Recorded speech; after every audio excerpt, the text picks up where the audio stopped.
책을 읽는 당신의 하루가 별처럼 빛나길. 책방 별곡. 안녕하세요, 책별님들. 오늘 여러분들께 읽어드릴 책은 당신은 생각보다 강하다입니다. 스스로를 괴롭히는 생각의 고리를 끊고 진짜 변화를 불러오는 마음의 기술. 저자 전미경. 출판사 웅진 지식하우스. 생각 속에서 빠져나와 진짜 인생을 사세요. 베스트셀러 나를 아프게 하지 않는다 저자의 신작. 시작하기 전 구독과 좋아요 그리고 슈퍼 땡스를 눌러주신 모든 구독자님 분들께 행운이 눈덩이처럼 굴러들어오길 바랍니다. 그럼 시작할게요. 3장. 인생이 쉬워지는 멘탈의 기술. 나쁜 심리 습관의 악순환에 갇힌 당신에게. 유리 멘탈에게 해주는 정신과 의사의 현실적 조언. 유리 멘탈과 광철 멘탈의 차이는 뭘까? 평상시에는 강철 멘탈인 사람과 유리 멘탈인 사람이 크게 다르지 않아 보인다. 스스로가 유리 멘탈인 것은 자신만 알 뿐이며 남들에게 티내지 않으려고 노력하기 때문이다. 차이는 살면서 힘든 일이 생길 때 나타난다. 강철 멘탈이 고난을 극복하면서 앞으로 나아간다면 유리 멘탈은 쿠쿠다스 과자처럼 부서져 부스러기가 된다. 정신과 전문의로서 사람들을 지켜본 결과 나는 이 둘의 차이가 단순히 멘탈의 차이만은 아니라고 생각하게 되었다. 멘탈이 좋은 사람은 그들만의 믿는 구석이 있다. 믿을 만한 것들이 있기 때문에 그렇게 자신만만하고 강하게 살아갈 수 있는 것이다. 그들이 믿는 구석은 마치 자동차 보험 같다.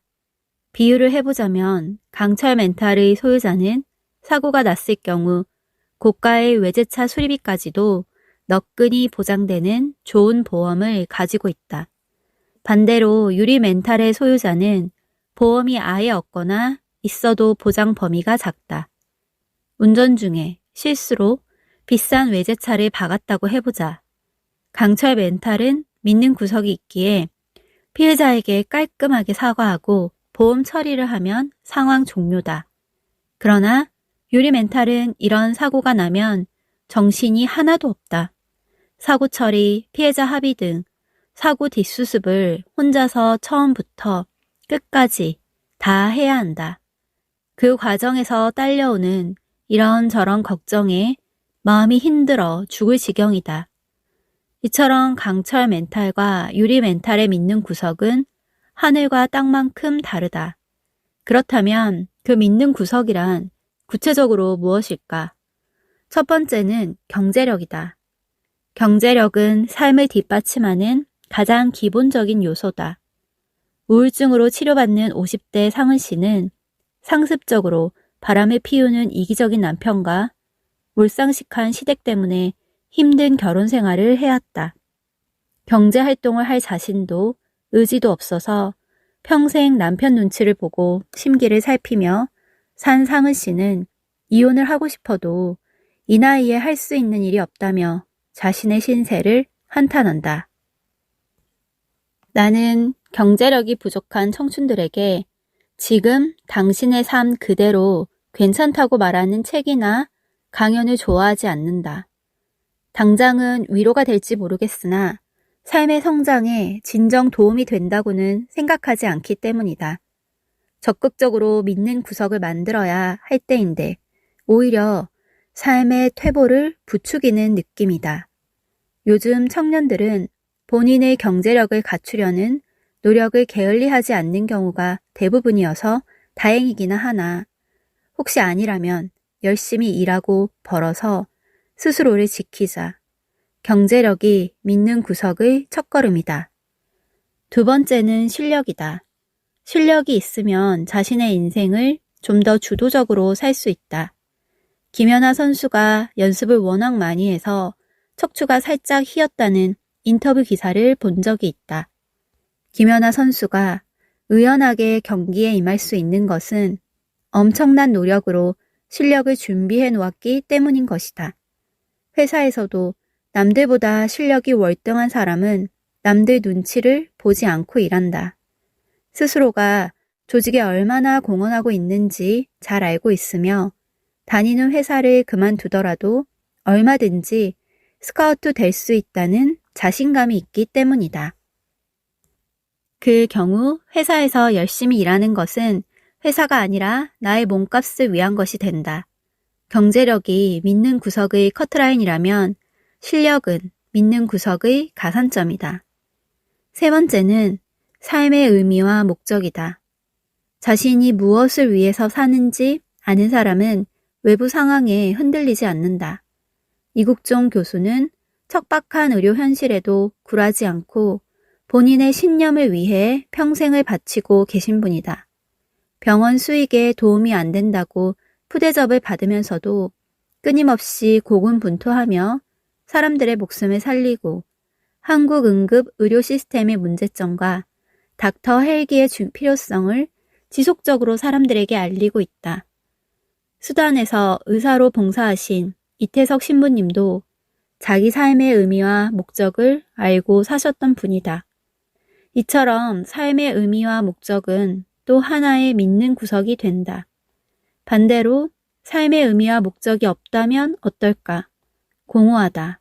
그래서 당장의 쾌락을 찾아 성에 탐닉하거나 게임이나 술에 과하게 의존하고 마약에 손을 대기도 한다. 쾌락은 공허함과 목마름에 대한 근본적인 해결책이 아니다. 쾌락으로 삶의 의미와 목적을 대체할 순 없다. 네 번째는 내가 미치도록 좋아하는 무언가다. 좋아하는 것은 삶의 윤활유가 되어 나를 행복하게 해주며 인생의 목표가 되기도 한다. 20대 우성 씨는 웹툰 작가가 꿈이다. 열심히 공모전에 응모해 마침내 당선되었으며 SNS에 일러스트를 열심히 올려 스스로 홍보를 하고 있다. 최근에는 웹툰 플랫폼과 계약해 웹툰 작가로의 본격적인 행보를 준비 중이다. 우성 씨의 꿈은 웹툰 작가로 대성하는 것이 아니다. 그저 월에 200만 원 정도만 벌어서 조금씩 저축하며 자기 한 몸 건사할 돈만 벌었으면 좋겠단다. 어린 시절부터 만화책을 즐겨보았고 그림 그리는 것을 좋아해서 미대에 가고자 했으나 부모님의 반대로 원하는 길을 걷지 못했다. 그러나 지금은 본인의 꿈을 향해 달려가고 있다. 내가 무엇을 좋아하고 무엇에 소질이 있으며 이를 세상과 연결해 실현하는 방법이 무엇인지를 고민해 구체적으로 실행하는 것은 또 하나의 믿는 구석이 된다.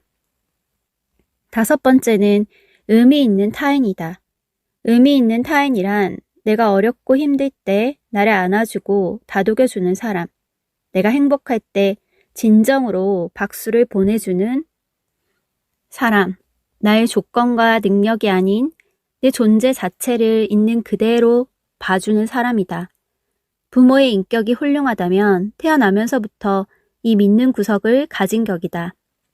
부모에게 아낌없이 사랑받는 존재라는 믿음이 있는 사람들은 삶의 역경에 쉽게 굴하지 않는다. 힘들 때 부모의 품에서 위로와 격려를 받고 다시 세상에 나아갈 힘을 얻기 때문이다. 부모와의 관계에서 처음으로 시작된 인간관계는 세상을 살면서 맺는 인간관계 틀에 골조가 된다. 하지만 자신의 부모가 의미 있는 타인이 아니라고 실망하지는 말자. 우리는 인생 시즌1에서 만나는 부모 외에도 시즌2와 시즌3를 거치면서 친구나 스승, 배우자라는 또 다른 의미 있는 관계를 만날 수 있다. 그런 사람을 만나면 꽉 붙들고 인생을 같이 살아보자. 나의 든든한 믿는 구석이 되어줄 것이다. 앞서 말한 5가지 믿는 구석은 구체적 실행을 통해 만들어낼 수 있다. 유리 멘탈을 극복하라는 책이나 유튜브 영상을 보면 주변 사람들 시선에 개의치 말라는 내용이 대부분이다. 그러나 30살이 넘도록 취직을 못하고 부모에게 얹혀 살면서 용돈을 받았으면 부모의 눈치를 안 볼 수 없다. 내가 직장에서 없어도 되는 존재라면 내 목소리를 낼 수 있을 리가 없다. 살아야 하는 이유가 없다면 그냥 죽지 못해 버티고 사는 삶일 뿐이다. 딱히 좋아하는 것이 없는 사람은 적극적으로 즐거움을 찾아내는 방법을 모르기에 몸이 건조한 삶을 살 뿐이다. 나의 기쁨과 슬픔을 같이 나누는 의미 있는 타인이 없다면 역시 삶이 행복하지 않다. 현실에서 구르고 뛰면서 믿는 구석을 만들자. 불안하면 밖에 나가 뛰어라. 내가 환자에게 가장 많이 권하는 행동은 운동이다. 불면증 환자에게는 카페인 끊고 운동하라고, 공황장애 환자에게는 스트레스 관리하고 운동하라고, 우울증 환자에게는 지금은 움직이는 것도 어렵겠지만 조금이라도 힘이 생기면 운동하라고, 치매 환자의 보호자에게는 하루에 30분씩 함께 밖에 나가 가볍게 산책하라고 끊임없이 잔소리를 한다. 나도 운동을 꾸준히 한다. 코로나가 있기 전에는 매일 새벽 수영을 다녔고 코로나가 조금 잠잠해지고서는 동네의 야트막한 산에 있는 절까지 매일 걸어간다. 주말에는 가족들과 함께 이 산 저 산을 다니며 등산을 한다. 스트레스를 받을 때 운동을 하는 이유는 나의 주의를 다른 곳으로 돌리기 위해서다. 머리가 아픈 일이 있을 때 수영장에 가서 왕복 50m 레일을 돌다 보면 아무 생각이 없어진다. 수영을 마치고 샤워까지 하고 나오면 나를 괴롭히는 힘든 생각도 같이 씻겨나가 별거 아닌 일로 가볍게 느껴진다. 등산할 때도 마찬가지다. 일단 몸이 힘드니 아무 생각이 없어진다. 에베레스트 산에 오르는 산악인의 마음으로 한 발짝 한 발짝 정상을 향해 나아갈 뿐이다. 모든 에너지가 육체를 돌리는데 소진되니 머릿속에 복잡한 생각도 사라지게 된다. 정상에 올라 성취감이 차오르면 부정적인 생각은 설 자리를 잃는다. 산에서 내려와 시원한 맥주를 마시면 사는 게 뭐 별거 있나 싶다. 복잡하고 부정적인 생각이 사라지고 머릿속이 단순해진다. 감정이 격해진다 싶을 때는 게임을 하거나 술을 마시거나 노래방을 가거나 영화를 보거나 음악을 듣는다. 이 또한 주의를 완전히 다른 곳으로 돌려버리는 방법이다. 병원 일이 뜻대로 안 되거나 누군가와 갈등에 부딪혔을 때 이 방법을 쓴다. 물론 가장 좋은 방법은 차분히 문제를 들여다보고 상대방과 대화를 해서 근본적인 원인을 해결하는 것이다. 즉, 주의를 돌리는 것은 근본적인 해결책이라기보다는 급한 불을 끄는 방법이다. 급한 불이 꺼지면 이성이 돌아와 해결책이 생각나고 상대방과 차분한 대화를 나눌 마음이 생긴다. 생각의 범주에서 몸의 범주로 건너가는 법. 안 좋은 일이 생겼을 때 의식적으로 긍정적인 생각을 하라는 말은 도움이 안 될 때가 많다. 말처럼 쉽지 않기 때문이다. 그럴 때는 생각의 범주를 벗어나 아예 다른 영역인 몸에 집중하는 방법이 좋다.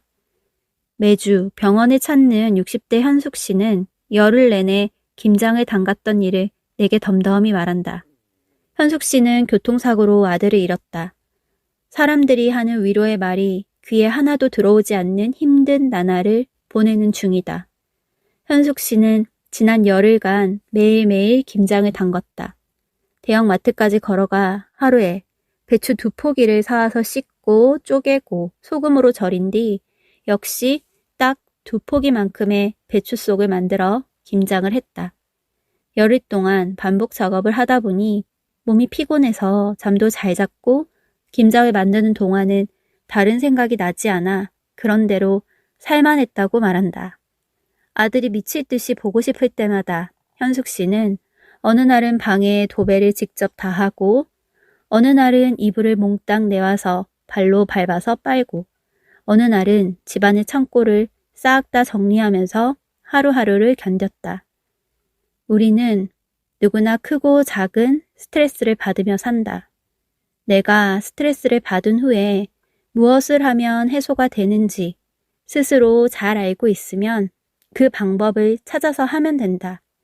기분이 좋아지는 행동을 하거나 즐거운 장소에 가거나 좋아하는 활동에 몰입하는 방법도 가능하다. 대체로 생각이 아닌 몸으로 범주를 바꾸어 팔다리를 움직이는 방법들이다. 실제로 우울증 환자에게 운동은 약물만큼 효과가 있다. 또 우울증의 재발 방지에는 약물보다 더 효과적이다. 운동을 하고 나면 기분을 좋게 만드는 도파민과 세로토닌과 도르에피네프린이 증가되기 때문이다. 더구나 숙면을 취할 수 있고 체중 조절도 되며 당뇨나 고혈압 등에 도움이 되는 효과도 함께 온다. 문제는 내가 어떤 일을 하면 스트레스가 풀리면서 기분이 좋아지는지 잘 모르는 경우다. 내가 쉽게 이용할 수 있는 스트레스 해소 레퍼토리가 없으니 스트레스를 풀기가 어렵다. 그래서 때로는 부정적인 방향으로 스트레스를 해소하게 된다. 술을 과하게 마시거나 게임에 과도하게 몰두하거나 마약에 손을 대는 경우다. 극단적이지만 자해를 습관적으로 하는 사람도 있다. 왜 자해를 하느냐는 물음에 자해를 하면 긴장이 풀리고 피를 보면 자신이 살아있음을 느끼게 되어 그 순간은 공허감이 사라진다고 말한다. 실제로 자해를 하면 몸에서 천연 진통제인 엔케팔린이 분비되어 일시적으로 기분이 좋아진다. 비뚤어진 방법들에 의존하는 습관은 또 다른 스트레스를 불러 악순환에 빠질 뿐이다. 따라서 자신의 스트레스를 건강하게 해소하는 방법을 알고 있는 것이 중요하다. 불안은 몸으로 해소하라. 김동현 판사는 변호사를 꿈꾸며 로스쿨에 들어간 뒤 간단한 안과 시술 중 의료사고로 양쪽 시력을 잃었다.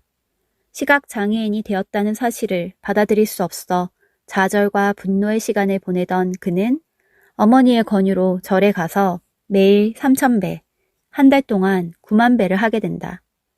처음에는 10시간이 넘게 걸렸으나 하루하루 지날수록 시간은 조금씩 줄어들었다. 심청이가 공양미 300석에 팔려가 아비의 눈을 뜨게 했으니 자기도 시력을 회복할 수 있지 않을까 하는 마음으로 그는 9만 배를 마친다. 주지 스님에게 결국 눈이 안 떠졌다 말씀드리니 주지 스님은 육체의 눈은 안 떠졌지만 마음의 눈은 떠지지 않았느냐며 선문답을 던졌다. 이 순간 김동현 판사는 깊은 깨달음을 얻고 속세로 내려와 재활에 힘썼고 변호사 시험에 합격했다. 현재 수원지법에서 국내 시각장애인 판사 2호로서 법조인의 삶을 살아가고 있다. 10시간이 넘도록 3,000번을 절하며 그는 어떤 감정을 느끼고 무슨 생각을 했을까? 절망과 분노와 막막함을 한 줌씩 덜어내지 않았을까? 몸과 마음은 동전의 양면과 같이 연결되어 있다. 부정적인 일이 생겨서 마음이 힘들면 몸이 경직되고 두통이 생기고 가슴이 답답해진다. 이럴 때는 그저 몸의 긴장을 풀고 근육을 이완하는 방법만으로도 마음의 고통을 덜 수 있다. 내면을 열심히 탐색하는 것으로 시작하는 기존의 심리 치료와는 방향을 달리해 몸을 이완시키며 치료를 시작해보는 것이다. 스트레스로 머리가 복잡해지면 몸을 움직이자. 불안하면 밖에 나가 뛰어라. 마음이 복잡하면 창고와 옷장을 뒤집어 엎어라. 글이 잘 안 써지면 산책을 하라. 생각을 생각으로 풀려 하지 말고 몸을 움직여라.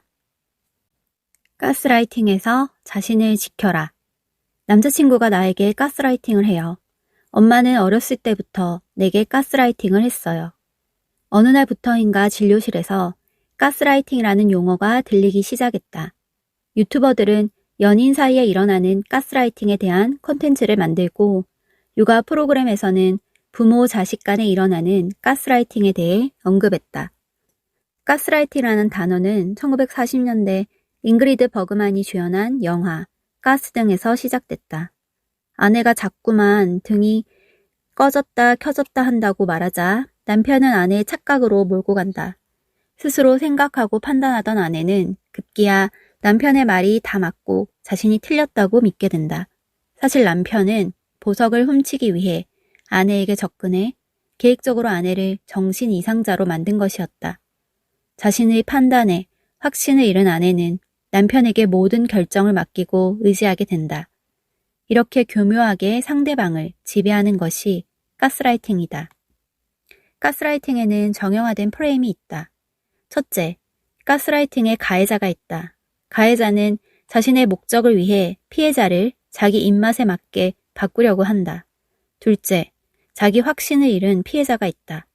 자기 확신이 떨어져서 가스라이팅을 당하는 것인지 가스라이팅을 당하다 보니 자기 확신이 떨어진 것인지는 알 수 없다.